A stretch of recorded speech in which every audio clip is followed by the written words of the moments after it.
আসসালামু আলাইকুম ওয়া রাহমাতুল্লাহি ওয়া বারাকাতুহু। সম্মানিত দিনী ভাই ও বোনেরা, আজকে আমরা জানব কি কি কারণে গোসল ফরজ হয়। যেসব কারণে গোসল ফরজ হয় তার মধ্যে 1 নম্বর হচ্ছে যৌন সম্ভোগ দ্বারা অথবা অন্য কোনো কারণে জোশের সাথে বীর্য বের হলে। 2, স্বপ্ন দেখুক বা না দেখুক, রাতে অথবা দিনে ঘুমন্ত অবস্থায় বীর্যপাত হলে। তবে শয়নের কাপড়ে বা শরীরে বীর্যের চিহ্ন না দেখা গেলে গোসল ফরজ হয় না।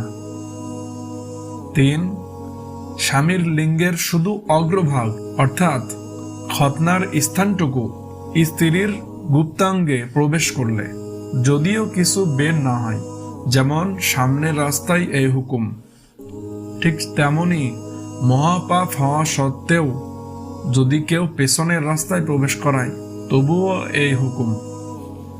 4, স্ত্রীর লোকের হায়েজ হওয়ার পর যখন রক্ত বন্ধ হয় তখন গোসল ফরজ হয়। 5, স্ত্রীর লোকের নেফাসের রক্তস্রাব বন্ধ হলে পাক হওয়ার জন্য গোসল ফরজ হয়। ভিডিওটি ভালো লাগলে অবশ্যই শেয়ার করবেন, তাহলে অন্য কোনো দিনী ভাই অথবা বোন এই বিষয়টা জানতে পারবে, এতে আপনিও সওয়াবের অধিকারী হবেন।